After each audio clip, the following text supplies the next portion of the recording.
Salut Ibrahim, tout d'abord, comment ça va et comment s'est passé ton camp?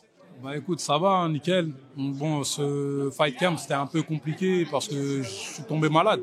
Et ça a duré un moment. En plus, c'était sur le dernier mois pratiquement. Pendant un mois et demi, j'étais un peu...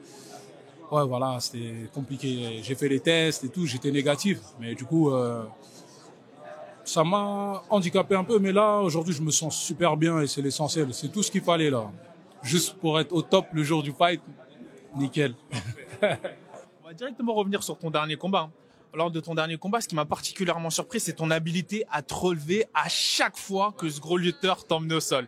Est-ce que là, tu te dis, c'est bon, t'as passé le test face à un gros lutteur et t'es plus serein pour la suite de ta carrière à Arès, entre guillemets? Franchement, ouais, carrément, parce qu'en vrai, t'as vu ça, c'est, comment dire, ouais, j'ai passé le test face à un gars, en fait, c'est un médaillé d'argent, c'est un très très gros lutteur. Tu vois, peut-être je tomberais sur quelqu'un de similaire, voire mieux, mais en vrai, là, je me dis non, c'est bon, je l'ai fait. Donc en vrai, on peut y aller, hein, n'importe quel adversaire. Ah, dans ce domaine-là, c'est bon. Donc ça me donne encore plus confiance pour pouvoir m'exprimer dans tous les domaines.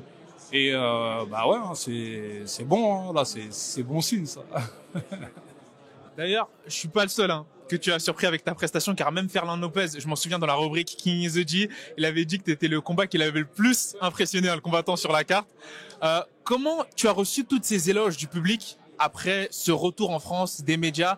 Comment est-ce que tu as pris toute, on va dire, cette reconnaissance?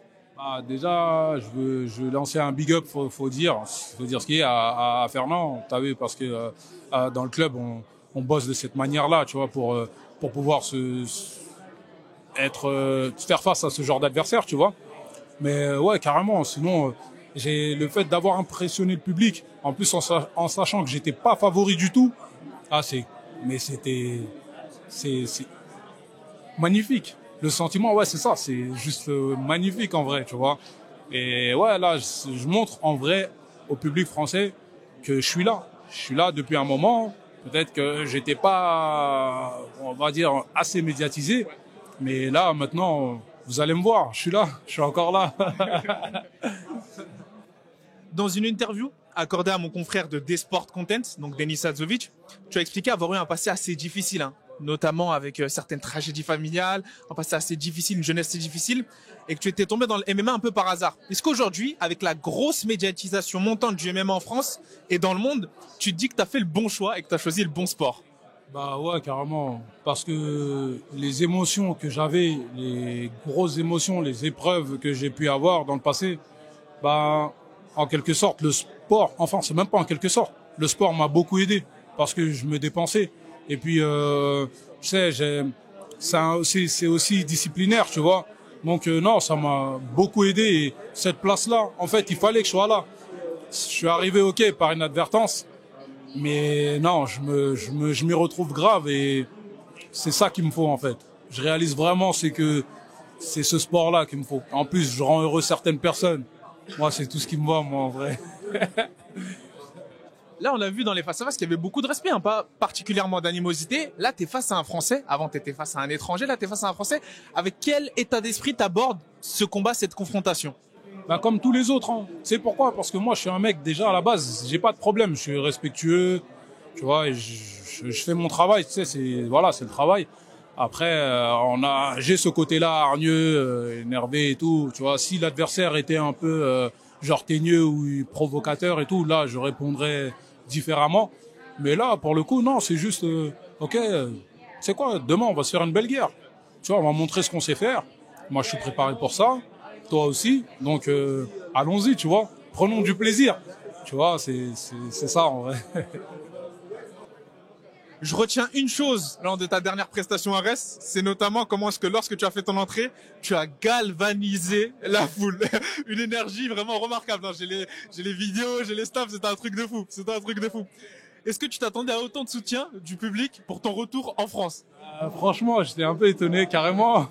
Mais tu sais, le truc, ça m'a fait super plaisir parce que, en fait, c'était réciproque. Ce que je leur ai fait ressentir, ils me l'ont fait aussi ressentir. Et c'était magnifique. Et j'avoue, quand j'ai entendu toute cette énergie-là, et comme j'ai dit dans un précédent interview, il y a des personnes qui sont venues me voir et c'est même pas des personnes qui aiment le sport. Tu sais, elles sont venues, mais tellement elles ont passé une bonne soirée et ils m'ont vu sous un autre angle. Et waouh, ils étaient en mode waouh. Et ça m'a fait super plaisir. Ça, c'était le top, ça. Enfin, dernière question, on veut pas ça, on sait que tu es concentré à fond sur la tâche de demain. Mais imaginons, en cas de victoire, quels seraient on va dire des traits, tes plans potentiels, si tu peux nous faire un petit schéma de tes plans potentiels qui pourraient être la suite de ta carrière. T'établir potentiellement à Arès, aller chercher cette ceinture ou grimper les échelons tout simplement, te poser, t'affirmer en tant que vrai contender, ou si tu vois une brèche avec d'autres grosses organisations européennes, potentiellement pour lesquelles tu pourrais les taper dans l'œil, hein. On sait qu'ils regardent beaucoup, ça devient une très grosse antichambre, hein, le RS, potentiellement aller dans ces grosses organisations encore européennes, encore plus grosses. Ouais, bah, clairement, tu sais, j'ai des objectifs à court terme et à long terme. Après, voilà, moi, comme je dis souvent,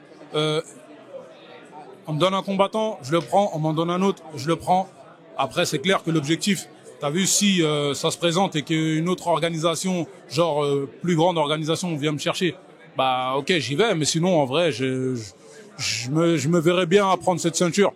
Maintenant, le truc, c'est que je veux juste qu'Abdoul y parte, parce que moi et Abdoul, on est des amis. Et plus encore, tu vois, lui comme moi, on veut pas du tout s'affronter, tu vois. Donc, Abdoul part. Comme ça, après. T'as vu, on va récupérer ce qui nous revient de droit. Parfait, on te souhaite un très gros courage et vraiment de la force pour demain. Merci beaucoup. Merci à toi. Force. Way to go.